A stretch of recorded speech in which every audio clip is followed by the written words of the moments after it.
Assalamualaikum warahmatullahi wabarakatuh. Perkenalkan, nama saya Dia Fadrullah dari kelas Akuntansi Syariah 1B. NIM saya 12640320157. Video ini saya buat dalam rangka memenuhi tugas ujian akhir semester 1 mata kuliah Studi Ekonomi Islam dengan dosen pengampu Bapak Eko Zulfikar MAG.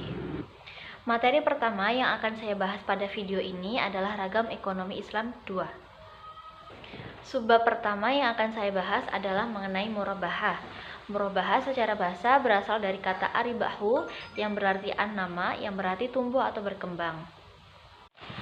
Jual beli murabahah adalah suatu bentuk jual beli di mana penjual memberitahu pembeli mengenai harga pokok barang atau modal, kemudian pembeli membelinya sesuai dengan harga pokok tersebut dan memberikan margin keuntungan kepada penjual sesuai dengan kesepakatan. Jual beli murabahah ini memiliki dua jenis, yakni yang pertama murabahah berdasarkan pesanan, di mana penyediaan barang baru akan dilakukan jika ada pesanan, dan yang kedua adalah murabahah tanpa pesanan, yakni penyediaan barang tidak terpengaruh dengan pesanan. Sementara itu, murabahah yang ditetapkan oleh Bank Bukopin Syariah ada tiga. Yang pertama murabahah modal kerja, yang kedua murabahah investasi, dan yang ketiga murabahah konsumsi. Landasan hukum murabahah itu sendiri antara lain pada Al-Quran, Surat Al-Baqarah ayat 198 dan juga 275, serta Surat An-Nisa ayat 29. Syarat murabahah itu sendiri ada tiga. Yang pertama, orang yang melakukan akad. Orang tersebut haruslah cakap dan juga sukarela atau ridho atas barang yang diperjualbelikannya. Yang kedua, objek yang diperjualbelikan. Objek atau barang tersebut haruslah bermanfaat, tidak haram, sesuai spesifikasi dan merupakan hak milik penuh. Yang ketiga, akad atau sigot. Akad tersebut haruslah jelas, harus selaras, dan tidak menggantungkan keabsahan transaksi. Lalu rukun dari murabahah itu juga ada tiga. Yang pertama, orang yang melakukan akad, yakni terdiri dari penjual dan juga pembeli. Yang kedua, objek yang diperjualbelikan. Objek tersebut terdiri dari barang atau jasa dan juga harganya. Dan yang ketiga, adanya akad. Akad terdiri dari ijab dan juga qabul. Berikutnya adalah mengenai mudharabah. Secara bahasa, mudharabah berarti potongan. Mudharabah adalah akad kerjasama antara dua pihak, di mana pihak pertama menyediakan 100% modal kepada pihak kedua, sedangkan pihak kedua menjadi pengelola. Jenis-jenis mudharabah itu sendiri ada 4. Yang pertama mudharabah mutlaqah, yakni mudharabah tanpa syarat. Yang kedua adalah mudharabah muqayyadah, yakni penyertaan modal dengan syarat-syarat tertentu. Yang ketiga adalah mudharabah sunaiyah, yakni akad mudharabah yang dilakukan langsung oleh amil dan sohibul mal. Yang keempat adalah mudharabah mustarakah, yakni akad mudharabah di mana pihak amil ikut menyertakan modal. Hukum mudharabah itu sendiri adalah mubah, sedangkan syarat sahnya antara lain: yang pertama, modal atau barang yang diserahkan berbentuk uang tunai.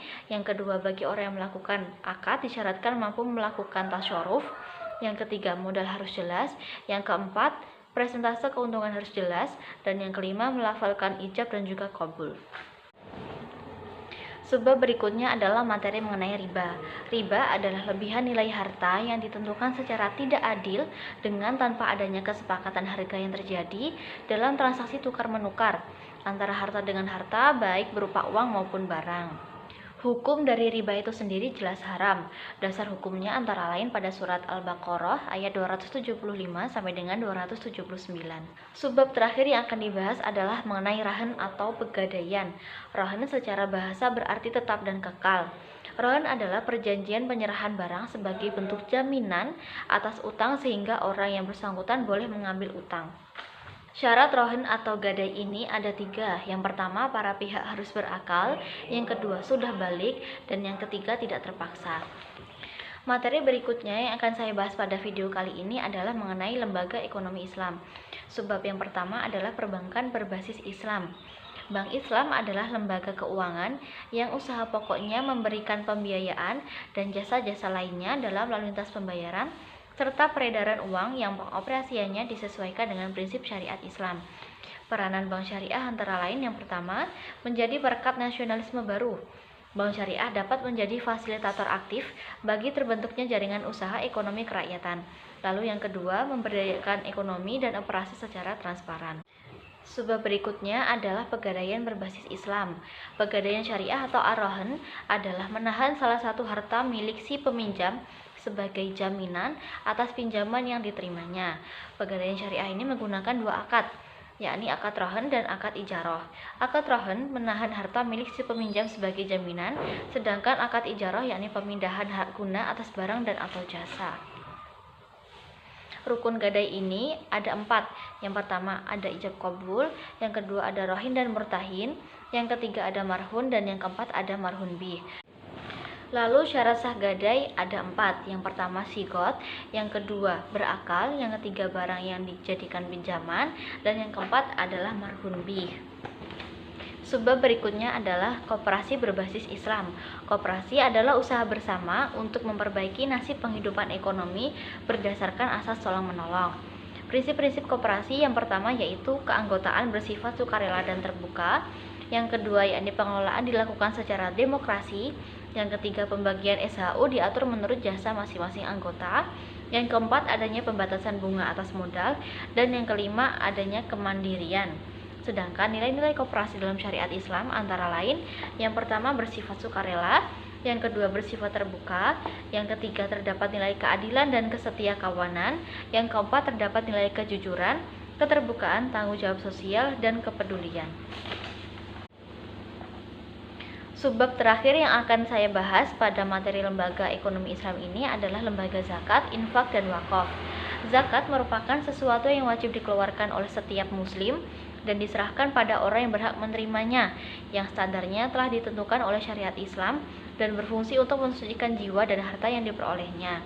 Macam-macam zakat ada 2, yaitu zakat mal dan juga zakat fitrah. Sedangkan yang dimaksud dengan infak adalah menafkahkan harta di jalan Allah. Syarat infak ada 2. Yang pertama, orang yang berinfak tidak menyebut-nyebut bahwa dirinya telah berinfak. Yang kedua, tidak menyakiti penerima infak. Lalu, wakaf merupakan perbuatan hukum seorang mukallaf untuk menyerahkan sebagian harta yang dimilikinya dalam jangka waktu tertentu ataupun selamanya untuk kepentingan ibadah atau kesejahteraan umat. Jenis-jenis wakaf ada 2, yakni wakaf ahli atau wakaf dzurri, yakni wakaf yang diperuntukkan untuk jaminan sosial dalam lingkungan keluarga sendiri.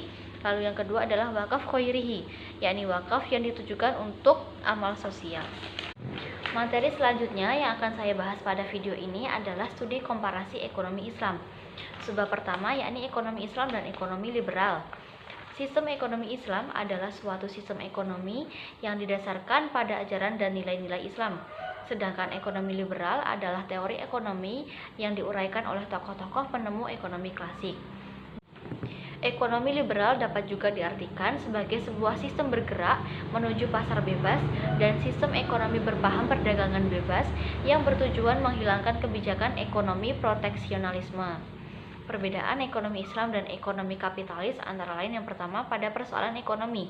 Pada ekonomi kapitalis terletak pada masalah produksi, sedangkan pada sistem ekonomi Islam terletak pada masalah distribusi kekayaan. Lalu yang kedua, peran negara bagi sistem ekonomi. Pada sistem ekonomi kapitalis, negara tidak perlu intervensi dan perekonomian diserahkan pada mekanisme dan hukum pasar. Sedangkan pada ekonomi Islam, negara memiliki peran penting untuk memenuhi kebutuhan sandang, pangan, dan juga papan rakyatnya. Lalu yang ketiga ada subsidi pada rakyat. Pada ekonomi kapitalis, subsidi harus dicabut, sedangkan pada ekonomi Islam, subsidi merupakan hal yang sangat penting. Yang keempat pada pasarnya. Sudah jelas pada sistem ekonomi kapitalis harus ada liberalisasi perdagangan dalam bentuk perdagangan bebas. Sebaliknya pada ekonomi Islam menolak perdagangan bebas, terutama negara khilafah. Mereka tidak akan melakukan hubungan dagang dengan negara-negara yang memerangi kaum muslim secara terang-terangan, seperti Amerika dan juga Israel. Lalu yang kelima adalah mengenai liberalisasi keuangan. Pada sistem ekonomi kapitalis bertujuan untuk mendorong pengintegrasian sebuah negara secara penuh ke dalam sistem perekonomian dan keuangan internasional. Sedangkan pada sistem ekonomi Islam menetapkan sistem mata uang dengan standar emas dan perak, bukan dolar, sehingga sistem moneter internasional berjalan secara adil. Subbab berikutnya adalah mengenai ekonomi Islam dan ekonomi sosialisme. Ekonomi Islam menekankan 4 sifat, yakni kesatuan, keseimbangan, kebebasan, dan juga tanggung jawab. Sedangkan prinsip dasar ekonomi sosialis, yang pertama pemilikan harta oleh negara, di mana hak individu pada sistem ekonomi ini tidak diakui. Lalu yang kedua adalah kesamaan ekonomi. Hak-hak individu dalam bidang ekonomi ditentukan oleh prinsip kesamaan. Lalu yang ketiga adanya disiplin politik. Kaum buruh mengambil alih semua aturan produksi dan distribusi. Lalu subbab berikutnya adalah mengenai ekonomi Islam dan ekonomi kerakyatan Pancasila. Ekonomi kerakyatan muncul di Indonesia sejak tahun 1931 dan dipopulerkan oleh Bung Hatta. Konsep ekonomi kerakyatan yang diperkenalkan adalah kemakmuran masyarakat, bukan perseorangan. Sistem ekonomi kerakyatan merupakan situasi perekonomian di mana seluruh kegiatan ekonomi dilakukan dengan melibatkan partisipasi masyarakat, serta hasil penyelenggaraannya di bawah pengendalian masyarakat. Sedangkan ekonomi Islam adalah ilmu yang mempelajari segala perilaku manusia untuk memenuhi kebutuhan hidupnya dengan tujuan memperoleh kedamaian dan kesejahteraan dunia dan akhirat. Lalu sebab berikutnya adalah ekonomi Islam dan ekonomi pembangunan. Ekonomi pembangunan merupakan cabang dari ilmu ekonomi yang bersifat terapan. Analisa ekonomi pembangunan dapat didefinisikan sebagai suatu cabang ilmu ekonomi yang bertujuan untuk menganalisa masalah-masalah yang dihadapi oleh negara-negara yang berkembang dan mendapatkan cara untuk mengatasi masalah-masalah tersebut. Pembangunan berbasis ekonomi Islam adalah pembangunan yang dilaksanakan oleh suatu negara dalam pandangan ekonomi Islam. Harus memiliki tujuan yang jauh, yakni berupa peningkatan kesejahteraan dan kebahagiaan manusia dunia dan akhirat. Oleh karena itu, pembangunan harus merujuk dan didasarkan pada ketentuan syariah. Berikutnya yang akan saya bahas yakni sistem manajemen ekonomi Islam. Sebab pertamanya adalah mengenai pengertian manajemen ekonomi Islam. Manajemen ekonomi Islam adalah sebuah kegiatan manajerial keuangan untuk mencapai tujuan dengan memperhatikan kesesuaiannya pada prinsip-prinsip syariah dalam agama Islam. Sistem ekonomi Islam merupakan penerapan aktivitas ekonomi yang berdasarkan syariah untuk mewujudkan suatu kemakmuran yang berkeadilan. Prinsip-prinsip manajemen ekonomi Islam yang pertama adalah prinsip tauhid. Segala aktivitas manusia dalam hubungannya dengan alam dan sumber daya serta manusia atau muamalah dibingkai dengan kerangka hubungan dengan Allah. Lalu prinsip yang kedua adalah adl. Pelaku ekonomi tidak diperbolehkan untuk mengejar keuntungan pribadi bila hal itu merugikan orang lain atau merusak alam. Yang ketiga adalah prinsip nubuwah. Sifat yang dapat diteladani dari Nabi Muhammad SAW oleh manusia sebagai pelaku ekonomi serta bisnis adalah sidik, amanah, fatonah, dan tablik. Lalu yang keempat adalah khilafah. Manusia diciptakan oleh Allah SWT untuk menjadi khalifah, yang artinya pemimpin. Fungsi utamanya adalah untuk menjaga keteraturan interaksi antar kelompok, termasuk dalam bidang ekonomi, agar kekacauan dan keributan dapat dihilangkan atau dikurangi. Prinsip yang kelima adalah ma'ad. Maksudnya Allah SWT melarang manusia yang terikat pada dunia. Setiap individu memiliki kesamaan dalam hal harga diri sebagai manusia. Hak dan kewajiban-kewajiban ekonomi setiap manusia disesuaikan dengan kemampuan yang dimilikinya dan dengan peranan-peranan normatif masing-masing dalam struktur sosial. Kekuatan ekonomi berbeda dengan kekuatan sosiopolitik karena adanya fakta bahwa tujuan-tujuan besar dan banyak rinciannya ditekankan dalam Al-Quran dan As-Sunnah. Lalu fungsi SDM dan SDA dalam ekonomi Islam. Sumber daya manusia dalam Islam merupakan potensi dan kemampuan yang dapat didayagunakan untuk dapat meraih ridha Allah SWT. Fungsi pokok SDM adalah pengorganisasian yang mengharuskan perusahaan untuk mengelola secara efektif sumber daya yang ada dalam perusahaan, yang salah satunya adalah manusia. Fungsi pokok SDM ini dibagi menjadi dua, yakni fungsi pengadaan tenaga kerja dan yang kedua adalah fungsi pemeliharaan tenaga kerja. Subbab terakhir adalah manajemen bisnis syariah. Manajemen syariah adalah suatu pengelolaan untuk memperoleh hasil yang optimal yang bermuara pada keridhaan Allah. Oleh sebab itu, maka segala sesuatu yang diambil harus berdasarkan aturan-aturan Allah. Ruang lingkup manajemen syariah mencakup tentang pemasaran, produksi, mutu, keuangan, sumber daya alam, sumber daya manusia, dan sebagainya. Fungsi manajemen syariah yang pertama adalah planning atau perencanaan. Fungsi manajemen yang berkenaan dengan pendefinisian target untuk kinerja badan usaha atau organisasi di masa depan dan untuk memutuskan tugas-tugas dan sumber daya yang digunakan dan dibutuhkan untuk mencapai sasaran tersebut. Fungsi yang kedua adalah pengorganisasian, yakni fungsi manajemen yang berkenaan dengan suatu proses untuk menetapkan atau mengelompokkan dan membagi tugas atau pekerjaan di antara anggota organisasi. Lalu fungsi yang ketiga adalah pengarahan, yakni fungsi manajemen yang berkenaan dengan usaha memotivasi karyawan. Lalu yang keempat adalah fungsi pengawasan. Maksudnya adalah fungsi manajemen yang berkenaan dengan proses kegiatan untuk memastikan bahwa semua kegiatan organisasi terlaksana seperti yang telah direncanakan. Prinsip manajemen syariah ini ada 5, yakni mudharabah, musyarakah, murabahah, ijarah, dan juga ijarah wa iktina. Pilar etika manajemen bisnis Islam ada 4, yakni tauhid, adil, kehendak bebas, dan pertanggungjawaban. Materi berikutnya yang akan saya bahas adalah mengenai problematika ekonomi Islam. Sebab pertama yang akan saya bahas adalah mengenai sistem pemenuhan kebutuhan manusia. Menurut Imam Al-Ghazali, kebutuhan adalah keinginan manusia untuk mendapatkan sesuatu yang dibutuhkan dalam rangka mempertahankan kelangsungan hidupnya dan menjalankan fungsi serta tugasnya sebagai hamba Allah dengan beribadah secara maksimal. Sedangkan menurut Al-Shatibi, rumusan kebutuhan manusia dalam Islam terdiri dari 3 macam, yaitu yang pertama, daruriyat atau primer, yakni kebutuhan paling utama dan paling penting yang harus terpenuhi agar manusia dapat hidup layak. Lalu yang kedua adalah hajiyat atau sekunder, yakni kebutuhan penguat dari kebutuhan doriyat. Jika tidak terpenuhi, maka manusia akan kesulitan. Yang ketiga adalah tahsiniyat atau tersiar, adalah kebutuhan yang tidak mengancam 5 hal pokok dan tidak menimbulkan kesulitan umat manusia. Pemenuhan kebutuhan manusia dalam pandangan Islam yaitu senantiasa mengaitkannya dengan tujuan utama manusia diciptakan, yaitu ibadah. Batasan konsumsi dalam Islam tidak hanya memperhatikan aspek halal haram, tapi termasuk pula yang diperhatikan adalah baik, cocok, bersih, sehat, tidak menjijikan, dan larangan bermegah-megahan. Hal ini berbeda dengan ekonomi kapitalis yang lebih pada orientasi materi bagaimana memaksimalkan produksi barang dan jasa guna memenuhi kebutuhan manusia. Lalu sebab berikutnya adalah mengenai kemiskinan. Kemiskinan adalah ketidakmampuan individu dalam memenuhi kebutuhan dasar minimal untuk hidup layak.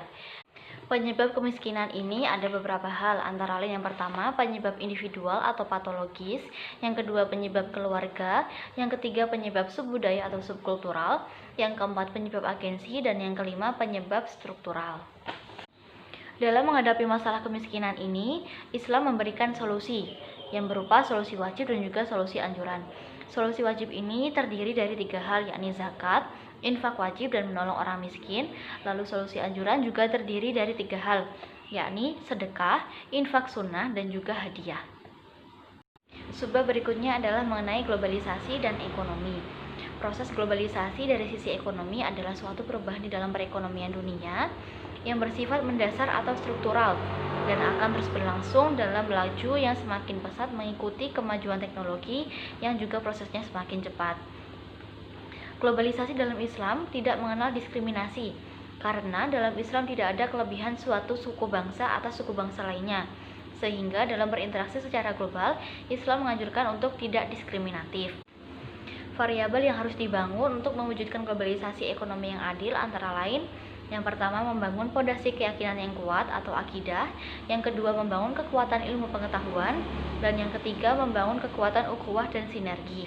Problematika umat Islam di era globalisasi antara lain yang pertama, budaya asing yang mempengaruhi mental umat muslim. Yang kedua, pluralitas agama. Dan yang ketiga adalah konflik antar organisasi Islam itu sendiri. Sebab berikutnya adalah mengenai uang dan kapital. Uang adalah sesuatu yang dipergunakan untuk mengukur tiap barang dan tenaga. Uang harus memenuhi beberapa persyaratan. Yang pertama adalah persyaratan psikologis. Persyaratan psikologis ini maksudnya adalah dapat memuaskan keinginan pemiliknya. Yang kedua adalah persyaratan teknis. Yang pertama adalah tahan lama dan tidak mudah rusak. Yang kedua, mudah dibagi-bagi tanpa mengurangi nilai. Yang ketiga, mudah dibawa. Yang keempat, nilainya relatif stabil. Yang kelima, jumlahnya tidak berlebihan. Dan yang keenam, terdiri atas berbagai nilai nominal. Fungsi uang ini antara lain sebagai ukuran harga, sebagai media penyimpan nilai, dan standar pembayaran yang ditangguhkan. Jenis uang ada 3, yakni uang komoditas, uang logam, dan juga uang kertas. Lalu yang dimaksud dengan kapitalisme atau kapital adalah sistem ekonomi di mana perdagangan, industri, dan alat-alat produksi dikendalikan oleh pemilik swasta dengan tujuan membuat keuntungan dalam ekonomi pasar. Ciri-cirinya antara lain yang pertama, menganggap ekspansi kekayaan yang dipercepat dan produksi maksimal. Yang kedua, menganggap kebebasan individu tak terhambat dalam mengaktualisasi kepentingan pribadi. Yang ketiga, inisiatif individual dalam pengambilan keputusan terdesentralisasi dalam suatu pasar kompetitif. Yang keempat adalah tak mengakui ekspansi atau pentingnya peran pemerintah. Dan yang kelima adalah melayani kepentingan sendiri, otomatis melayani kepentingan sosial kolektif. Kelebihan sistem ekonomi pasar ini antara lain, yang pertama, menumbuhkan inisiatif dan kreasi masyarakat. Yang kedua, setiap individu bebas memiliki sumber-sumber produksi. Yang ketiga, munculnya persaingan untuk maju. Yang keempat, munculnya barang yang dihasilkan bermutu tinggi. Yang kelima, efisiensi dan efektivitas tinggi. Namun, selain memiliki kelebihan, ekonomi kapitalis ini juga memiliki beberapa kekurangan. Yang pertama, sulitnya melakukan pemerataan pendapatan. Yang kedua, cenderung terjadi eksploitasi kaum buruh. Yang ketiga, munculnya monopoli. Dan yang keempat, sering terjadi gejolak dalam perekonomian. Materi berikutnya yang akan saya bahas adalah mengenai Islam dan teori ekonomi modern. Sebab pertama adalah ekonomi mikro dalam kajian Islam. Ekonomi Islam adalah salah satu cabang dalam ilmu ekonomi yang terfokus mempelajari perilaku atau hubungan timbal balik antara produsen dan konsumen yang terlibat di dalam kegiatan ekonomi. Pokok bahasan ilmu ekonomi Islam antara lain yang pertama, asumsi rasionalitas dalam ekonomi Islam. Manusia berperilaku secara rasional atau masuk akal dan tidak akan secara sengaja membuat keputusan yang akan menjadikan mereka lebih buruk. Lalu yang kedua adalah teori konsumsi Islam. Konsumsi Islam diartikan sebagai penggunaan terhadap komoditas yang baik dan jauh dari sesuatu yang diharamkan. Lalu yang ketiga adalah teori permintaan Islami. Permintaan yang dilakukan oleh seorang muslim dalam upaya melakukan konsumsi merupakan cara untuk menciptakan maslahah, bukan untuk kepuasan pribadi. Lalu yang keempat adalah teori produksi Islami. Produksi adalah adanya perintah untuk mencari sumber-sumber yang halal dan baik bagi produksi serta memanfaatkan output produksi pada jalan kebaikan. Yang kelima adalah teori penawaran Islami. Jika seorang produsen memaksimalkan keuntungannya pada saat yang bersamaan, ia juga memaksimalkan besarnya zakat yang dibayarkan. Lalu yang keenam, mekanisme pasar Islami. Pemerintah seharusnya menghindari praktik penetapan harga, karena dalam praktiknya Rasulullah mengajarkan kepada umat Islam untuk membiarkan harga berjalan apa adanya. Kemudian karakteristik atau ciri-ciri ekonomi mikro Islam. Yang pertama, ekonomi Islam pengaturannya bersifat ketuhanan atau ilahiyah.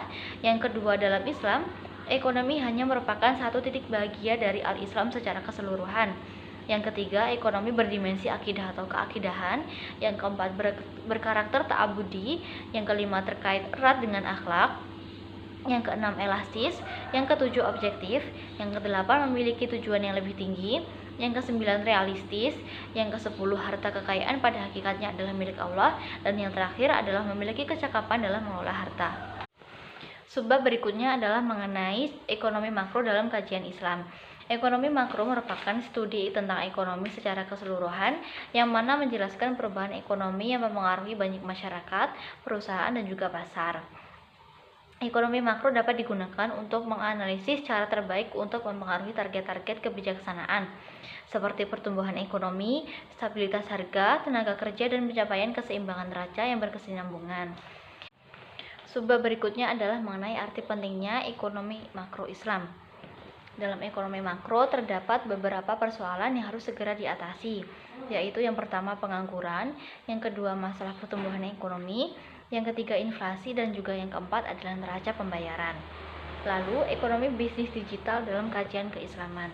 Ekonomi bisnis digital adalah suatu hal yang kompleks dan merupakan fenomena yang baru muncul terkait dengan aspek-aspek ekonomi mikro dan makro dan teori organisasi serta administrasi. Lalu, yang akan dibahas selanjutnya adalah pajak dalam kajian keislaman.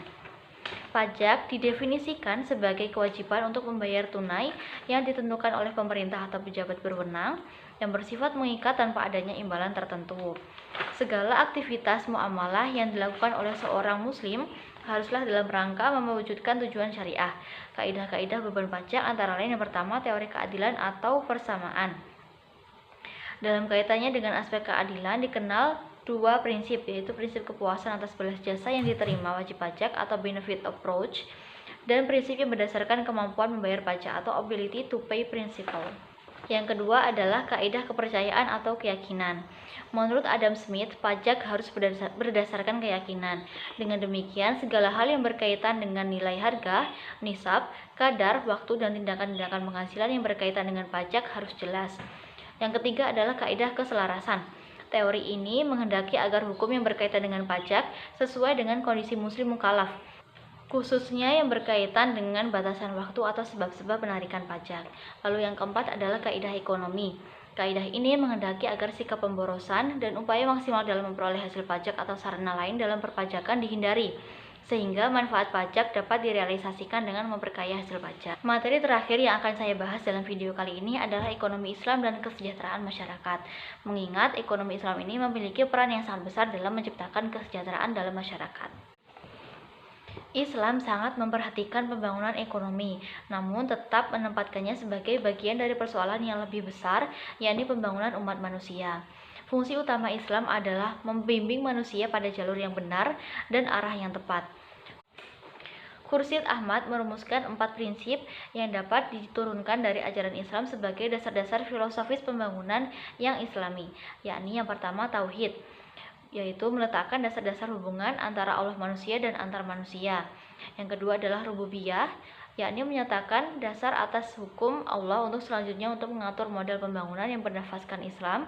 Yang ketiga adalah khalifah, yakni menjelaskan status dan peran manusia sebagai wakil Allah di muka bumi. Dan yang keempat adalah tazkiyah. Misi utama utusan Allah adalah menyucikan manusia dalam hubungannya dengan Allah, sesamanya, lingkungan, masyarakat, dan juga negara. Keempat asas tersebut secara substansial telah terimplementasi di dalam Pancasila yang merupakan dasar dan ideologi negara Indonesia. Jika keempat nilai tersebut dapat terrealisasikan dalam pembangunan ekonomi di Indonesia, maka negara akan dengan mudah mewujudkan cita-cita bangsa, yaitu negara yang sejahtera dan berkeadilan.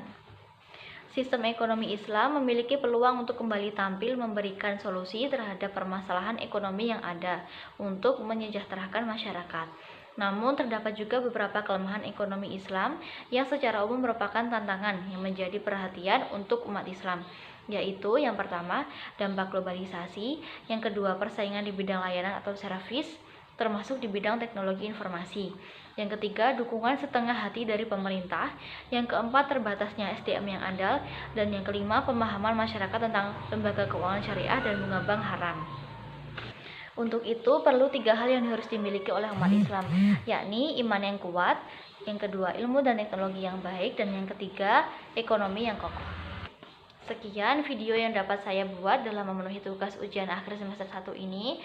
Semoga apa yang saya sampaikan benar dan dapat diterima. Mohon maaf bila ada kesalahan. Wabillahi taufiq wal hidayah. Wassalamualaikum warahmatullahi wabarakatuh.